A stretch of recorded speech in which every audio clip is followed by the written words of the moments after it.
Hello, everyone. This is Daryl Fairweather, Chief Economist at Redfin, author of Hate the Game, here to talk about what's going on in the economy and in the housing market. And as usual, there's a lot to talk about. So I'm going to start with Redfin's latest weekly housing market data, which this week, the big headline is that there are fewer homeowners listing their home. And it is June now. So this is officially the end of spring. Summer solstice happened. We are in summer now. And spring is usually the time of year that we see the most homeowners deciding to list. Homeowners get out there around April, May, maybe June if they're a little late to list their homes. That way they can attract buyers who want to move in the summer. People like to move in the summer because it's when their kids are out of school. It tends to be better weather. You can get time off from work. It's just easier to move. So the housing market tends to follow a timeline depending on the seasons. And since spring is over, the listing season is starting to wind down. Now, some people list in the summer. It's fine to list in the summer. You will still have a lot of buyers out there looking. Even in the fall, sometimes it can be fine to list. But spring is when the most people list. So the fact that we are concluding spring without that many people deciding to list kind of sets the stage for where we're at for the rest of the year. And new listings of US homes fell 1.7% since last week. This is seasonally adjusted. And this is part of a larger trend. The total number of homes for sale dipped 0.4% week over week, which is the biggest decline since April. And like I said, this data is seasonally adjusted. What's so interesting about like sellers backing off of this market is that it's being driven by high mortgage rates. And pre-pandemic, if you asked me, what do mortgage rates do to the housing market? I would say that they weaken demand for housing because they directly impact a buyer's ability to pay for housing, how much they can afford for housing. Direct relationship between that and the mortgage rate. The higher the mortgage rate is, the lower the sticker price that a borrower can afford because they're having to pay for interest and not the actual home, the higher the interest rate is. But what's so interesting about this housing market right now is that these high mortgage rates are actually impacting sellers more than buyers. There are still buyers out there. I mean, they're in limited numbers, but they've been in limited numbers for a while. When mortgage rates went up a couple of weeks ago, buyers didn't really back off. They're still coming to the market. Sellers are the ones that are backing off. And the reason why sellers are sensitive to mortgage rates these days is because they mostly have these super cheap mortgages they got during the pandemic. And if they were to sell and buy again, they would have to buy at prevailing mortgage rates. So they are just as sensitive, or maybe even more sensitive, to mortgage rates right now than even buyers are. So let me scroll on the chart so you all can see this a bit more clearly. This is seasonally adjusted new listings. They have been coming down since April. It looked like this early this summer we were getting a boost in inventory, but it's coming right back down. But demand, the number of home offers that are being accepted, that is still pretty strong, which is kind of surprising. Like I would have thought in a normal market that high mortgage rates would impact demand more than supply, but this is the bizarro market that we live in where we have to worry about mortgage rates impacting sellers too. If you have any questions about what I just talked about, which is often what I talk about when reviewing this data, is that lock-in effect, feel free to drop a comment. I will read comments and respond to them as time permits. Okay, so what does this mean at a more local level? Housing is always local. Real estate, the expression is location, location, location. And housing markets vary by location. So I think what separates the markets that are the most competitive markets are Newark, San Francisco, San Jose, Nassau County over in New York. And the least competitive markets, which are in Florida and Texas, is that there is excess supply in Florida and Texas. Home builders built a lot of homes in Florida and Texas during the pandemic, back when the market was on fire and there was so much demand. And that added supply means that even now, even though builders are pretty much backed off from building because of the current market conditions, all that supply that was built during the pandemic is still part of the overall supply of housing. And there's more supply of housing in Florida and Texas, so those are less competitive markets where there are more sellers than there are buyers. And that's why homes there are selling for under asking price more often than in Newark, San Francisco, San Jose, Nassau County. These are all places that do not build much housing. Maybe Newark builds housing. I feel like Newark, it isn't as NIMBY coded as the Bay Area and as Nassau County. That's Long Island. But yeah, Nassau County and the Bay Area, they do not build homes. They do not zone for homes. They do not allow building and development to happen to meet demand. And that is why these are the most competitive markets, because even though mortgage rates are so high and so unaffordable to buy a home, there are still more people who want to buy homes than there are people selling homes in these places because they do not have the supply. So I'm going to be talking later about the Road to Housing Act. The Road to Housing Act focuses on increasing the supply of housing in the United States. And when you just look at things at a local level, when you compare the places that build homes, the places that don't build homes, the places that build homes tend to get more affordable, and the places that don't build homes tend to get less and less affordable. So that's the economic truth of it. I will not be hearing from people who don't believe that supply is the reason why housing is unaffordable. All right, what else? What else? So what happens in a market where there are more sellers than there are buyers? Now, one of the ways that this shows up is what we discussed, that homes sell for lower prices. They sell for under their asking price. Another way it can show up is not in the actual price, the sale price of the home, but in the terms of the deal. So 46% of home sellers gave concessions to buyers in May, the highest share on record for the month of May. So like when we go back and look at May's historically, this May is very unusual. Concessions were most common in Nashville. That's another place where there's more sellers than there are buyers. And they were least common in the Bay Area. That's because that's a market where there are not many sellers because there's not much supply. Now, what is a concession? I should define what a concession is. A concession means that the seller gave the buyer something in the deal not related to the price. A concession might be, I will allow you to have an inspector come view the home before you decide to commit to this deal. You can still walk away if you find something during the inspection that you don't like.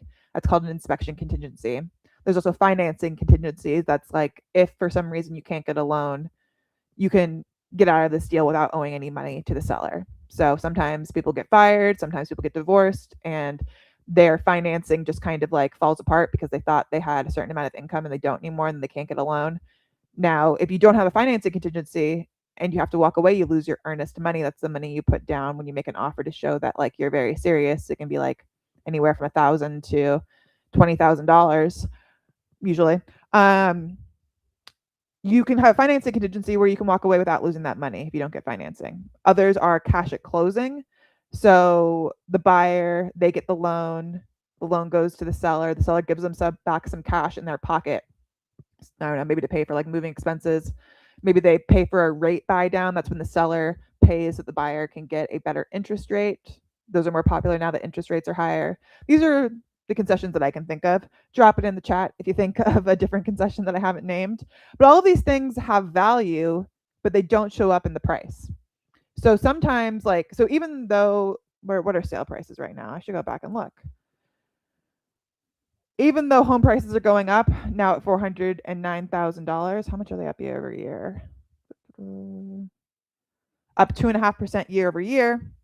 It's possible that once you account for concessions, if we were to value in concessions, considering that concessions are more common now, that if you took that into account, maybe the sale prices are only up 1.5%, not 2.5%. And then if you start considering that inflation is now above 3%, inflation print for PCE just came out, I think it was like 3.4%, then you start to realize, oh wait, prices are actually going down right now. But it looks like they're going up. And you know what? I'm fine with people believing that prices are up 2.5% because it keeps the homeowners happy. Homeowners get very upset when they see that their Redfin estimate has gone down. In like real terms, inflation adjusted terms, they have come down probably. And once you account for the concessions that a seller would have to pay a buyer, they've gone down. Seller's credit for repairs or HOA fees. That's another good concession. Yes, thank you, Tempos at YouTube. Yeah, so a seller might also, just give them a credit, cash, basically, to pay for repairs that come up during inspection, or to cover like an HOA assessment. That's more common nowadays, that HOAs have these, they're charging their members one-time fees to pay for big repairs. And if you're trying to sell a home and you have like a $10,000 repair that you're responsible for, you can credit that to the buyer so that they don't have to pay for it to make the deal go through. So that's a good one. Thanks, Tempos. But yeah, once you account for all of these concessions and inflation, home values are going down. They're not crashing. A lot of people keep thinking that they're going to crash, but this is what it looks like nowadays when home prices go down. It looks like a 2.5% nominal increase when you don't account for concessions or inflation. All right, let me check over. Got any more questions anywhere? All right, I'll just keep it moving. Okay. Oh, the Road to Housing Act. This was the very big news. This is what I wrote about it on Redfin News. I also posted it on LinkedIn, but I'll just give you my take. So Congress passed the largest housing affordability bill in decades, the biggest legislation on housing since the foreclosure crisis. It's a very big deal for all of the people who follow housing out there, which I assume are the people watching. It was a bipartisan effort. People from the Republicans, Democrats, both voted for this. And it was, a heartening moment that this got passed during these divisive times. At least we can all agree, seemingly, that we needed to do something to make housing more affordable. And we agreed that there were common sense things that both people on the right and the left could agree with.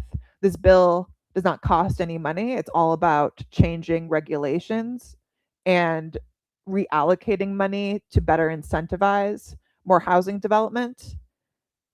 Everybody was on board. Well, nearly everybody was on board. And President Trump said he was going to sign it. It was scheduled to be signed yesterday morning, but at the last moment, President Trump declined to sign the bill. Now, from what I understand, the bill is going to be passed in 10 days if Trump does not sign it. And that's like a passive act, not signing it. If he chooses to veto it, it is still a veto-proof margin by which this passed. So it would go back to Congress. They would all vote to override the veto.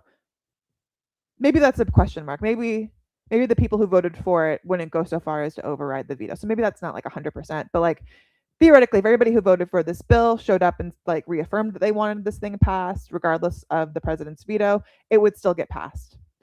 So I'm still very optimistic that this is going to happen. And when it does happen, we can celebrate and take the W.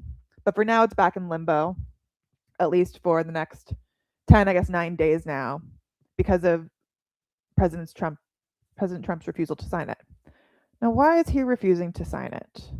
According to the New Republic, this is not my reporting. This is theirs. Oh man, so many ads.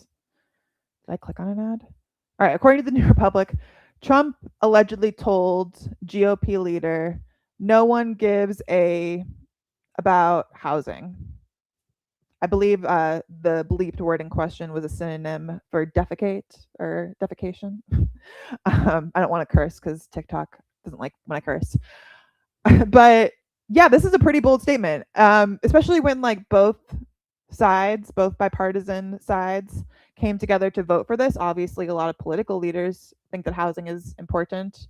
I would argue that, everybody lives in a home, needs a house, needs a rental or a home that they own, and everybody understands housing. That's one of the reasons I like talking about housing as an economist, is that it's a very easy entry point to talk to everyday people about economics. A lot of people feel like they don't understand economics, but if you pay rent, pay a mortgage, you understand, you have to understand a little bit about economics, and that's some way I can talk to you. So everybody cares about housing. President Trump also said that, he doesn't necessarily want home values to go down. He would rather have mortgage rates go down than to increase the supply, which is like a very I think divisive, I'm going to say divisive thing to say, because only a homeowner would want their value of their home to go up. So it like completely ignores everybody who rents. I don't think renters want homeowners' home values to go up. That doesn't benefit them. But even homeowners, when their value of their homes go up, it doesn't necessarily make them better off. Yes, on paper they have more money, but if you check your Redfin estimate today and then you check it in a year and your Redfin estimate has gone up, what can you actually do with that?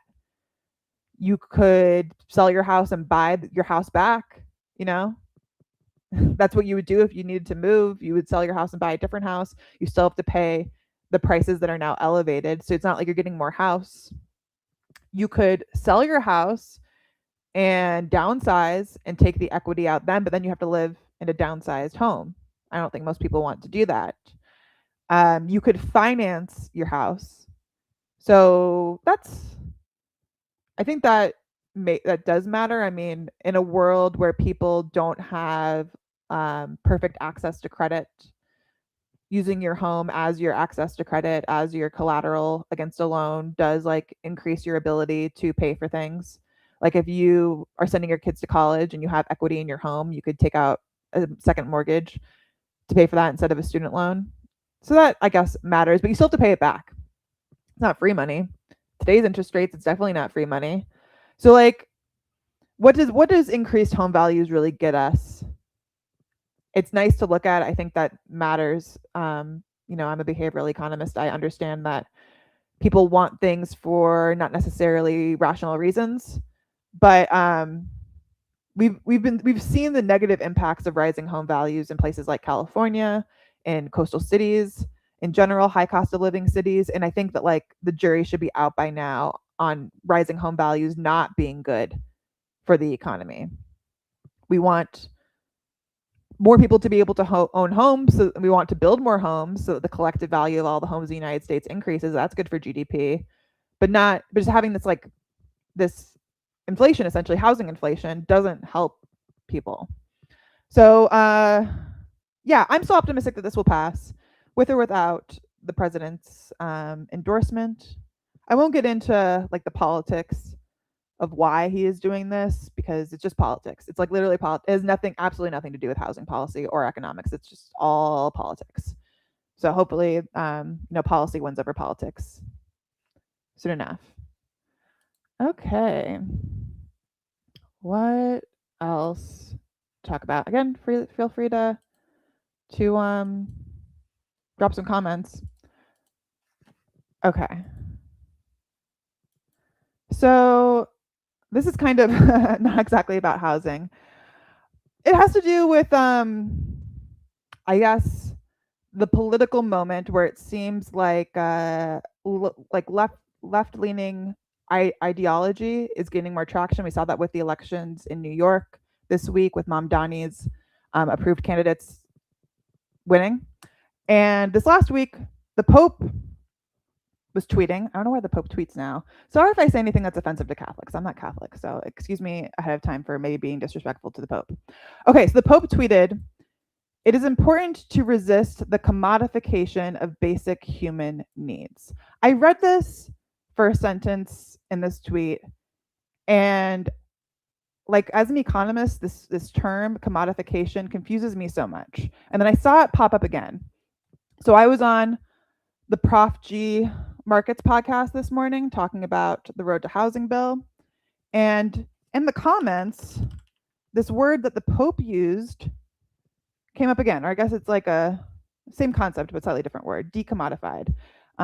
This commenter on YouTube, why am I reading the YouTube comments? I don't know. Commented, "Housing has to be decommodified. Necessities cannot be speculative assets." It got 68 likes. It was the top liked comment on my video. And I'm an economist, right? Like economists, I think more than any other type of social scientist, cares a lot about defining terms, defining questions. This is something that came up in my PhD over and over again. I would have a research question. I talked to my advisor about it, and they would say like, you need to better define your research question. And what that means is that you need to like define the terms, define the problem, define the solutions before you can like actually speak about whether your findings are accurate or not. Like we all have to be on the same page with the language that we're using and the problem that we're solving if we're going to get to a place of truth, or at least get closer to a point of truth. Okay. Sorry if this is really boring to people, but I shouldn't even say that in my own live stream. Why am I denigrating myself in my own live stream? This is so interesting, right? You all want to hear about why economists are different than sociologists. Okay. Anyway, so in economics, the word commodity has a very specific meaning. A commodity is something that is interchangeable, that is produced in mass, and is like easily traded, usually with prices, right? So like oranges are a commodity. They are produced in mass. One orange is equal to another orange. I mean, maybe they're different varieties or different quality, but like they're pretty interchangeable, right? And they're produced in mass. Housing is not considered a commodity because housing is unique. It's unique not just because of like the structure of homes, it's because also the location of homes. It means that you cannot just trade houses. I can't, just take like swap places with my neighbor and have the same experience of that home. My home is a different value than my neighbor's home because it's designed differently, it's a different age, it has different renovations, and it even has a different location. Like maybe my home has better sunlight than my neighbor's home. So housing, by definition, in economics terms, is not a commodity. So when someone comments on my video saying that housing has to be decommodified, I get very confused because it's like it just like breaks my brain. And I know that like different words can have different meanings in different contexts, but you're talking to an economist. So if you're using a word decommodified, for me, like to me that means you think that housing is a commodity and it shouldn't be. Well, it already isn't a commodity, so like what work needs to be done to decommodify it? Okay. Well, that's me being ignorant, right? So I've been looking up what people mean when they say commodification. What is this word that the Pope is using? Pope used it. Is important to resist the commodification of basic human needs. This is exactly what this YouTube commenter said, but replace basic human needs with housing. Where'd it go? Housing has to be decommodified. Necessities cannot be speculative assets. So Edgy the Hedgy and the Pope are saying the same things, that you can't commodify basic human needs. And like as an economist, like what does that mean? Like we can't commodify food? Food is a commodity. Or I just told you oranges are a commodity. Oranges are food. Can't come. Okay, so what do they actually mean? What does the Pope mean? What does Edgy the Hedgy mean? Okay, according to Wikipedia, the definition of commodification is that commodification is a process of transforming inalienable, free, or gifted things, objects, services, ideas, nature, personal information, people into commodities or objects for sale. So, Wikipedia is great, but already I'm having problems because my economist brain is like, this is not a well-defined term. This is not a well-defined term. What do you mean transform? What does that mean? How do you transform something that isn't a commodity into a commodity? It says into commodities or objects for sale. Okay, commodities have a different economic meaning than objects for sale. A commodity, like I said, is interchangeable, it's mass produced. A house is an object for sale, it is not a commodity. But commodification means that you transform something that is not for sale into something that is for sale. Okay, so then to decommodify, does that mean that we take this argument that Edgy the Hedgy is making, is that we should transform housing from something that is for sale into something that is not for sale? You want to make it illegal to sell homes? Like this is why you got to define your terms, because that can't be it. You can't be saying that you think housing should not be for sale, that it should be illegal to buy and sell homes. Okay, I think that maybe, so when I think about it some more and I give this term a very loose meaning, I think what they're saying is that there should be options for people who can't afford homes to receive housing in a manner that is not about the exchange of money. Like basically they're saying, I think, but they're not defining their terms. So I can't say for sure. That in certain instances, when something is life or death, people should get basic needs for free. And I don't even disagree with that. I'm on board with that. Like, this is why we should have public housing, because some people aren't going to be able to afford market rate housing. This is why we should have food aid, because some people are not going to be able to afford to buy market rate food. But if that's what you mean, Pope, sorry, I don't want to be offensive to the Catholics. Okay, well, just say that. Just this sentence is not necessary, okay? Neither is this one. Food, water, healthcare cannot be subordinated to market considerations. Okay. Like all of this, I don't understand. This I understand. Access to adequate food is a fundamental human right grounded in the dignity of every person. Meeting this need not only alleviates suffering, but also addresses underlying causes of geopolitical instability. Agree. Indeed, food security is an essential component of global and integral security. I agree with all of this. It's this that just sounds like honestly nonsense to me. Nonsense words. Okay, PJ Murray says, I believe housing used to grow at a rate of 10 to 30 basis points above inflation until the late 90s. I assume policy changes the trajectory that we're experiencing now. This is back to the price growth thing. You're right, PJ Murray, about the historical rate of price growth for homes. We've just been really bad at building homes over the last decade and a half, which is why we have broken from this pattern of housing only growing slightly above inflation. And also mortgage rates went up, and that's like a cyclical thing. It's not long term. So that's also causing price growth to slow down. Anyway, am I done talking about commodification, ranting about this? I just really wish people who want to engage in economic arguments, whether that is the Pope or whether it is Edgy the Hedgy over on YouTube, would define their terms. Like I can't talk to you if we're not speaking the same language. And yes, I can go to Wikipedia and I can read this definition of commodification, but I'm already having trouble understanding any of these terms because I don't think that the people who use this word are speaking, or like there's other areas where we are not speaking the same language. And I think that's going to be a real problem in terms of achieving policy change, because like we have to just agree on what the problem is. We have to agree on what the solution is. And if we're using words like, we need to decommodify housing, I don't know what solution you're talking about.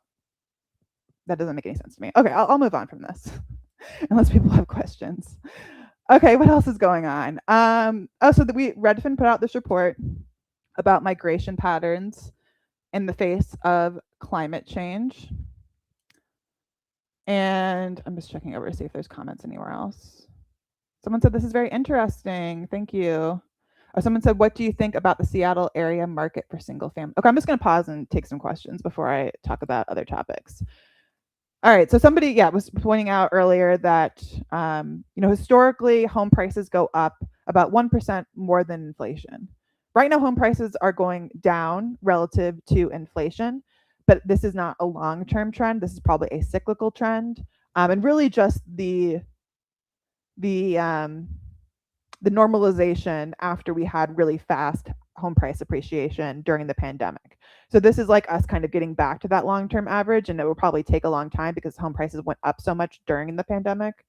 I don't think that's going to show it all the way back, but trust me, home prices went up a lot during the pandemic, and that's why home prices are probably going to increase slower than inflation for maybe like the next 10 years, just because we are normalizing post-pandemic. Now, buying a home is not much more affordable. It's a little bit more affordable than it was last year, but it's definitely not more affordable than it was during the pandemic. It's much less affordable than it was during the pandemic because mortgage rates are high. And mortgage rates are high because of inflation. And that's also like a cyclical thing. Mortgage rates eventually will come back down. And that could cause, that would improve affordability. It might not even cause home prices to go up very much because I think home prices are already higher than the long-term trend would indicate. So yeah, okay, other question. What do you think about the Seattle area market for single-family homes for the $600K to $1.2 million segment? Ask TFD08 over on Instagram. Seattle market is really soft right now. It is a buyer's Market for the most place in Seattle, 600K to 1.2 million. That's a really big range. That's like around the median. What you're going to find out by trying to buy a home in Seattle is that the homes that are super desirable, that you're like, oh, wow, this is great, they're going to be getting multiple offers. If you are looking at homes that are kind of quirky, you might be the only buyer, and then you can come in under asking price and potentially get a deal, get some of those concessions that I was talking about earlier. All right. Okay, that's all the questions I see for now, but feel free to keep dropping them. What was I talking about? Oh, I was going to move on to climate change. So we put out this report that was picked up by Bloomberg that found that more Americans are moving away from flood risk than moving towards it. And this is like relatively new phenomena. We spotted this last year. We didn't know if it was just a one-off, but it's continuing this year. So it seems like people are finally starting to desire to buy homes in areas with lower flood risk. During the pandemic and before the pandemic, people were moving into higher risk areas in Florida, in Houston, the Gulf states, in search of better affordability. But now those places are not that affordable anymore. Cost of living went up, insurance went up, which makes owning a home over the life of the home more expensive. And this could just be the beginning in terms of insurance costs going up. So like before the pandemic, during the pandemic, climate change was like kind of a minor thought amongst home buyers. Home buyers care mostly about affordability. But nowadays, climate change and affordability are intersecting because of insurance. And moving somewhere more affordable is going to become more and more synonymous with moving somewhere with lower climate risk, at least like in terms of flood and fire and things that could really damage your home, but also perhaps in terms of heat risk and things like that, in terms of the enjoyability of living in an area, the livability of an area. And but then that's going to cause home values in the places that people are moving to go up, because it's always like people move towards where it's more affordable, where people move in, that increases demand, that increases prices because there's more people, not that many homes, and that drives prices up, and then give it a couple of years, it's not affordable anymore. So it'll be interesting to see how this plays out, if this trend persists, and if this becomes not only a trend in terms of demographic movement, but possibly investment movement, because if investors start to feel like the next hot housing market is the housing market that is most climate resilient, that's still affordable, they're going to react to and move forward in the timeline how long it takes for places that are climate resilient to become more expensive. So that's something I'm always interested in. As a behavioral economist, I find it super interesting the way that people internalize climate risk, because people tend to undervalue risks that are hard to understand and hard to quantify, and climate risk is one of those. But at the same time, the insurance industry does not fall for behavioral biases.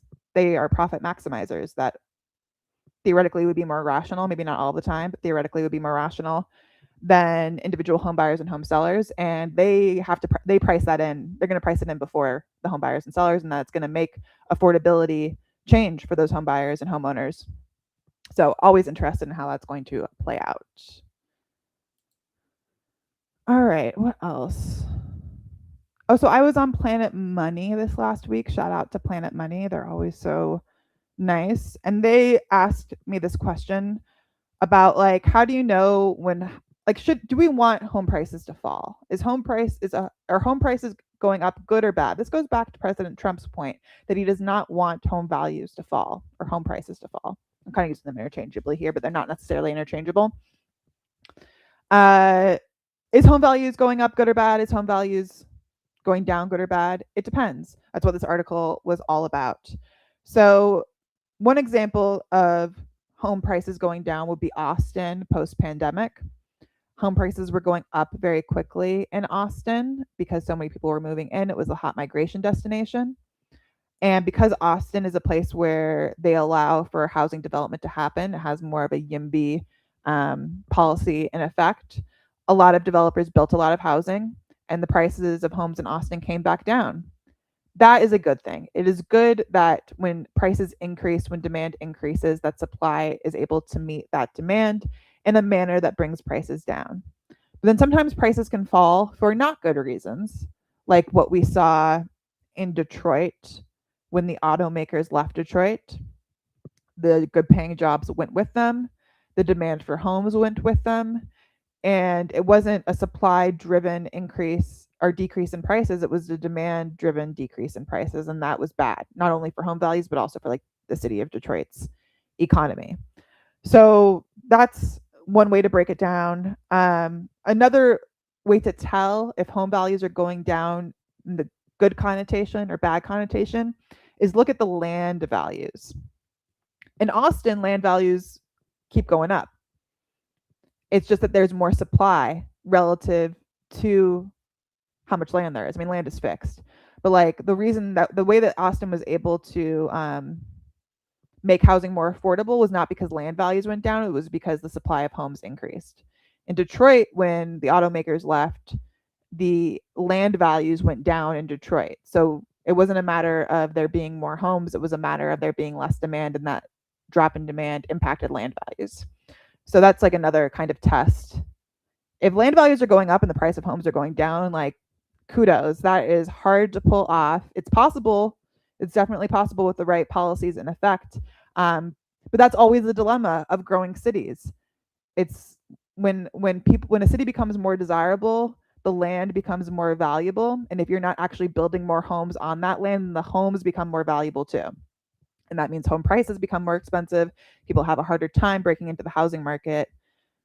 But if you can manage to build more homes such that the home values don't increase, even though the land is going up in value, then that's great because people can still move into the city at the same price point. But the city is like inherently like more productive, more valuable. That's why the land values are increasing. So I brought up Detroit, but I'm so interested in the Los Angeles housing market right now because Los Angeles has been on this totally unsustainable path for so long. I'm from LA. I always like talking about LA for so long. So right now, 99% of homes for sale in Los Angeles are unaffordable to a family making the local median income in Los Angeles. It is the least affordable metro by that metric in the entire country. You know, San Francisco is very expensive, but people make a lot of money in San Francisco. In LA, there's a lot of working class families that simply cannot afford for any type of home to buy a home. And that is a severe failure of policy. And the reason why Los Angeles has gotten this way is because they have, as land values have gone up, they have not increased the supply of housing. What they do is they just like sprawl housing. And if you go to LA, it's just like single family neighborhoods as far as the eye can see. There is all of this extremely valuable land that is not being developed into more housing, and that's why it's so unaffordable to build housing there. There's an election going on in LA, so if you live in LA, I would say pay attention to the housing policies that these candidates are proposing.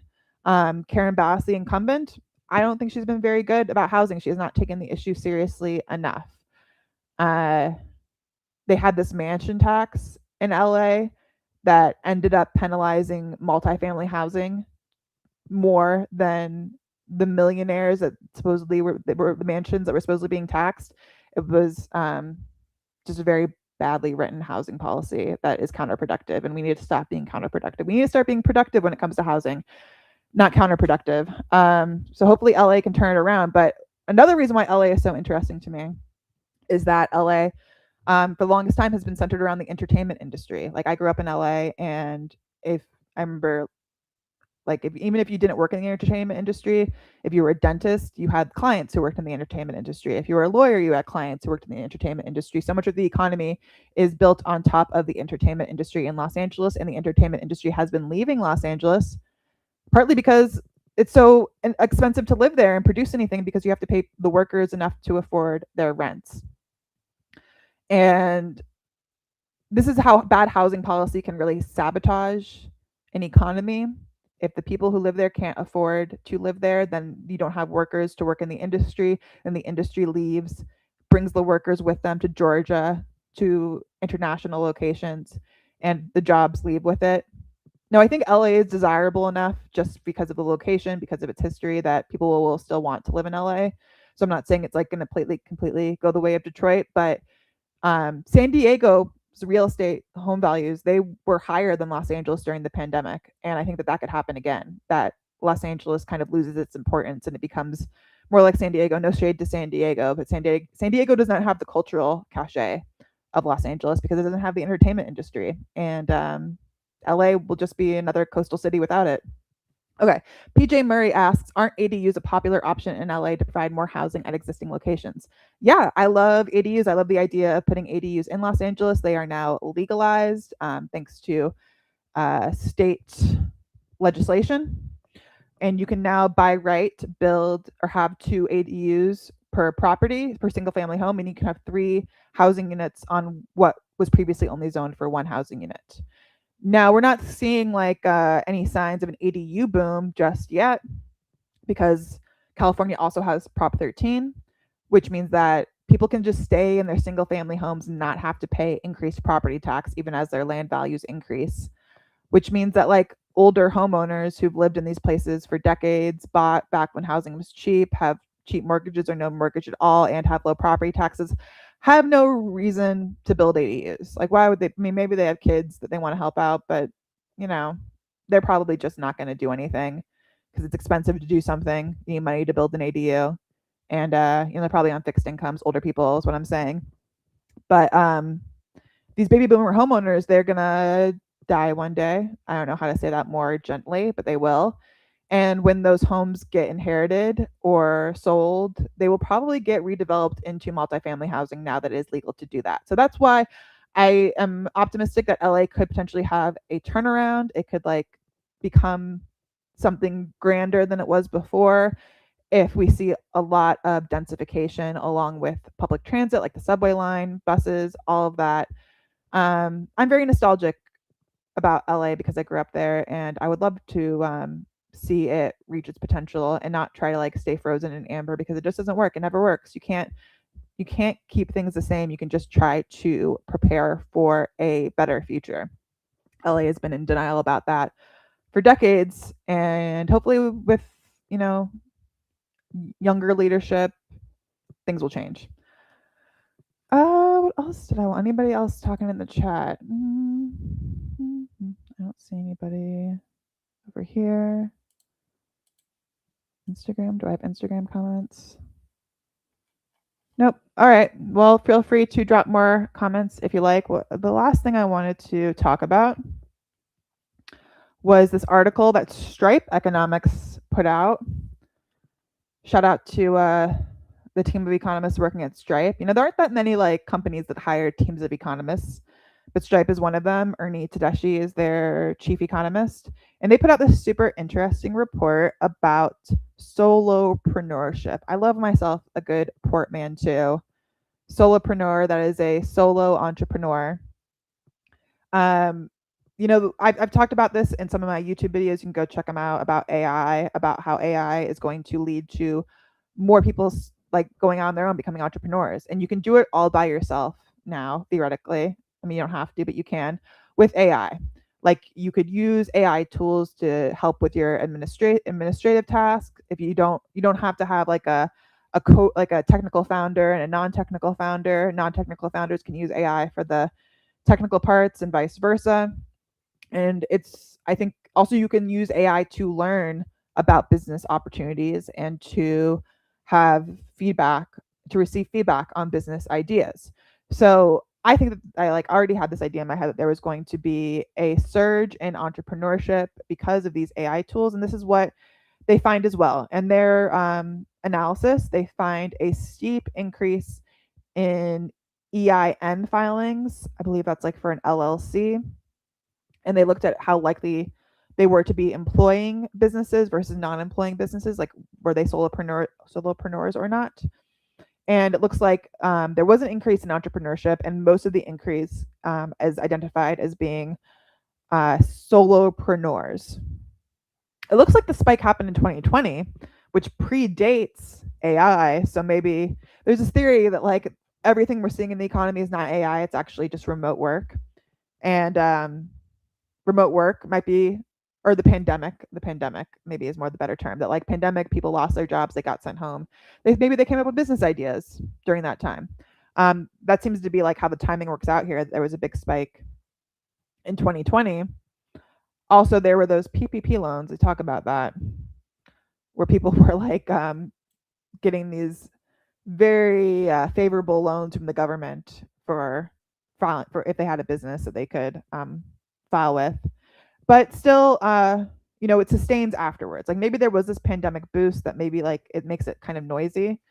That like maybe all of this 2020 stuff is noise, but this spike up through 2022 like kind of coincides with ChatGPT being released. And Stripe also includes their own data here, which shows the share of U.S. businesses on Stripe reaching $1 million payment volume. So this is not like about number of entrepreneurs, but the volume of business that they are doing, which has been growing, and it looks like your ramp up time for making money as a business is shorter now. That like in 2025 you will start making you will make more money faster. The slope here is a higher incline.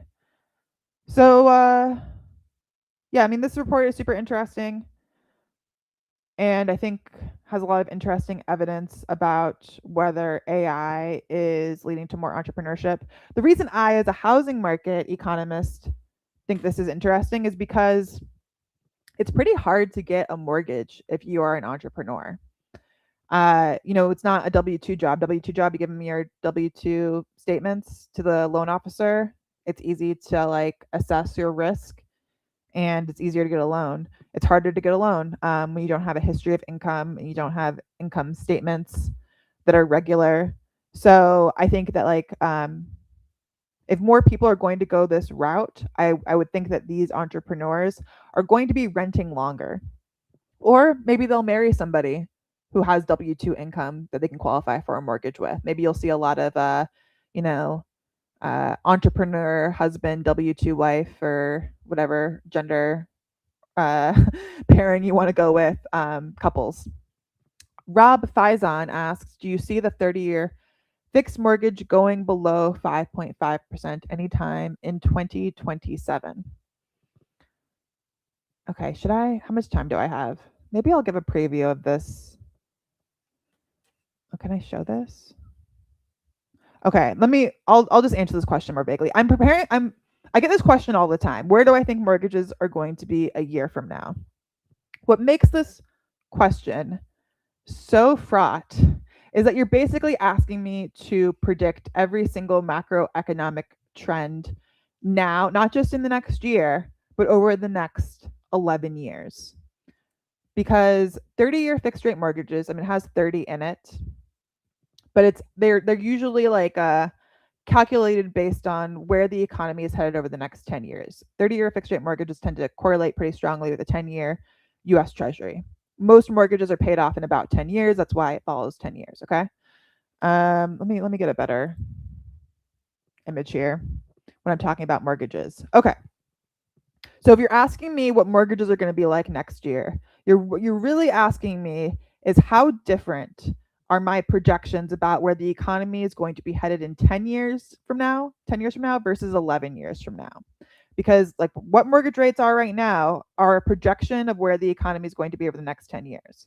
And if mortgage rates are different next year than they are this year, it's because something about people's expectations about how things are headed over the next 10 years changes in the next year. Maybe it's because we're 1 year closer to a decade from now, or maybe it's because something meaningful and surprising happened in that year that kind of changed our expectations about everything, okay?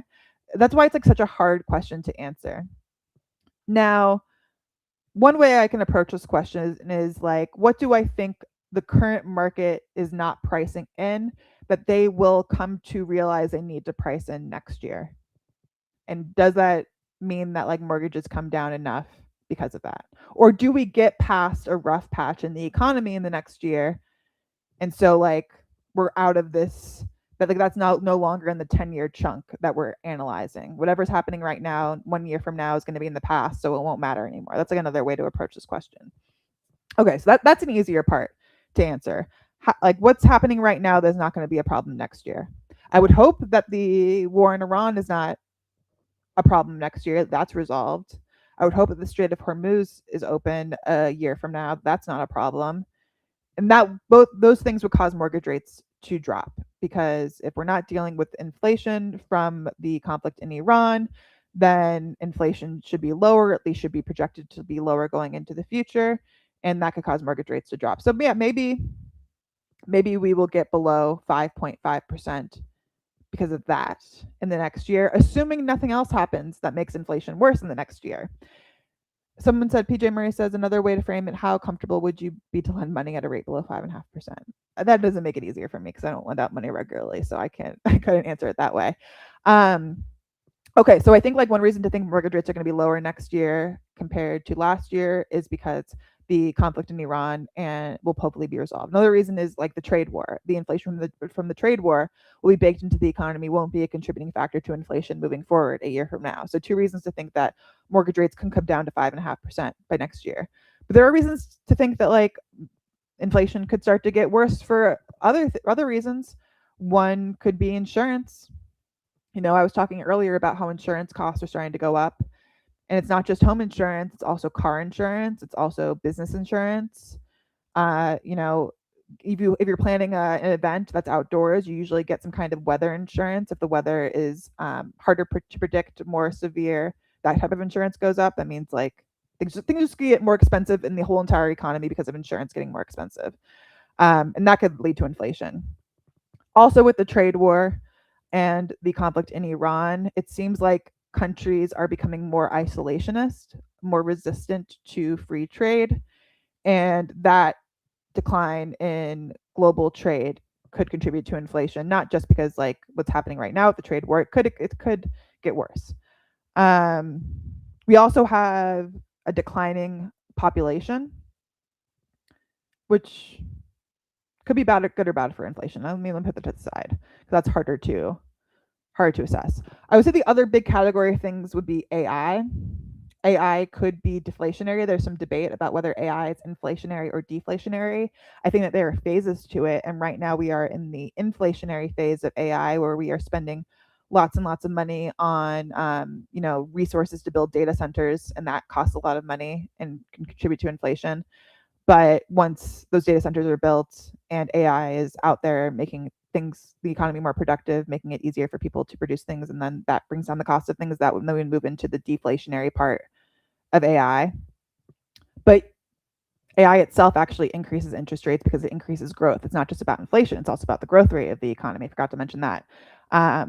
Mortgage rates are also based on how quickly the economy is growing, and AI makes the economy grow faster. Trade war makes it grow slower. So yeah, it's just a very difficult question to answer. And I was gonna make a much longer YouTube video, like breaking down each thing that's happening in the economy and how it contributes to growth versus inflation and how that results in lower, higher mortgage rates. So stay tuned on that. But for now, I would say I would probably bet against five. I mean, are we talking about if we're talking about the average for 2027? I would bet against 5.5%. I would think it would be higher than 5.5%, the average mortgage rate for a 30-year fixed in 2027. It's definitely possible though, but I would personally bet against it. All right, somebody said, glad to be here. What's your opinion on negative base rates? Okay, I talked about defining terms. So let me look up what you mean by negative base rates so we're on the same page. Oh, I don't want the AI. Oh, this is a zero lower bound. It's funny that you're asking about this now because this is more of a pandemic topic, the negative interest rate set by the Fed. They should not be having negative interest rates right now because we have inflation.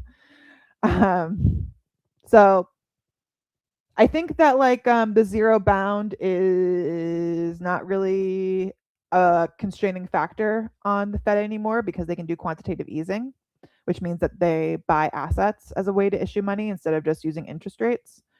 Is that a good thing that they do it? I think it really distorted the mortgage market during the pandemic, and I would caution them not to mess with the mortgage market again next time if they can help it. Sometimes there's a global pandemic going on and you kind of have to use every tool in your toolbox regardless of the long-term consequences. but I think we're dealing with the consequences of that type of quantitative easing, going beyond the zero lower bound, when it comes to monetary policy and using these other tools. I think there have been harsh economic consequences in the mortgage market. So here we go. Mortgage rates were at 4.6% for a 30-year fixed rate back in 2018, dropped to below 3% here during the pandemic in 2020. And now we're dealing with the consequences. The consequences are 6.5% interest rates that have been there since 2022. And also because of the nature of mortgages, with many of them being fixed rate, these 2.8% mortgages are still out there in the market. I have a mortgage rate on my home below 3%. I still have it. It didn't go up just because the Fed raised interest rates. So that is distorting the housing market, and it's distorting the economy. And it is, I think, a very negative consequence of quantitative easing, and is, if I'm advising the Fed, I do advise the Fed right now. I'm an advisor for the Dallas Fed on their academic advisory council. Just patting myself on the back there. If I was advising the Fed the next time they are considering quantitative easing, I would say, please try to avoid buying mortgages, doing the mortgage-backed security QE. Like, try to think of a way that is less distortionary to the housing market in particular. We'll see what happens. We'll see if there are other economists out there who argue against that. I mean, it's pretty intoxicating to get 2.8% mortgages when it's happening. Like, I wasn't complaining then, but now we're living with the consequences, and it's 6 years later. All right, well, did I talk about everything I want to talk about? I think I talked about everything I want to talk about. I have a couple of minutes, so I'll just say that mortgage rates down a little bit, 0.02%, 2 basis points down. Looks like they're going to come down again today. Why is this happening? No one really knows. But what I've read is because inflation, although it came in hot at above 3% for PCE core inflation, which is what the Fed looks at, it came in hot, but it came in as expected. And I guess the absence of bad news is good news for the mortgage market over the last couple of days. I don't know if there's any other explanations out there. You got another explanation, throw it in the chat, because it is kind of like weird. Nothing's really going on in terms of the conflict in Iran. Oh, gas prices came down. I don't know why gas prices came down, but they did come down. Maybe again, it's just markets like no bad news is good news for the time being. Sometimes that happens. Sometimes when the markets are very pessimistic, just the absence of bad news helps markets. Rob Faison says, I saw you this morning on Prof G and I like the dialogue, so now I'm following you on your channel. Thank you. Follow me. Follow me on YouTube, please. If you want to get notifications for these live streams, that would be the preferred platform. It's also the platform that glitches out the least often. But also, I'm doing these live streams on TikTok, Instagram, LinkedIn. So please follow me across platforms. I would very much appreciate it. I also have a book, Hate the Game, Economic Cheat Codes for Life, Love, and Work. It was a airport bestseller. It was endorsed by, can you read this? Stephen Levitt. If you like Freakonomics, he called it fabulous. Come on, what else do you need? And it's only like $9 on Amazon right now. Amazon is like literally losing money off of this book.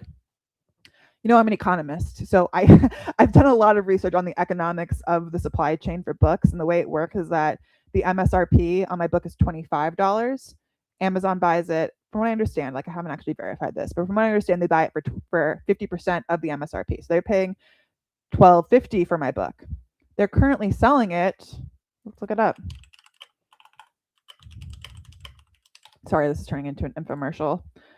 But they're currently selling it for $9.42. So they're paying $12.50 on it. They're losing over $3 a copy on my book. Why would they do this? I still get paid the same royalty on the MSRP, even though Amazon discounts it. They're doing this because they think it's a loss leader. They are hoping that you will pay $9.42 for it, and they're okay losing the $3 on it because they assume that you will be putting more stuff in your checkout box to get to this over $35 threshold. And they're hoping that, my book is kind of like it's a good gift. Maybe they're hoping you're going to pay for some gift wrap paper. Maybe they're hoping that you're going to buy Kyla Scanlon's In This Economy or Abundance with it, and these have higher markups. But you can trick Amazon. You can get the book for $9.42 and not put anything else in your basket and make them take the loss. I hope they don't hear me saying this. They're going to get mad. I used to work for Amazon, so I actually know that they don't care. They're just way too big to care about what I say.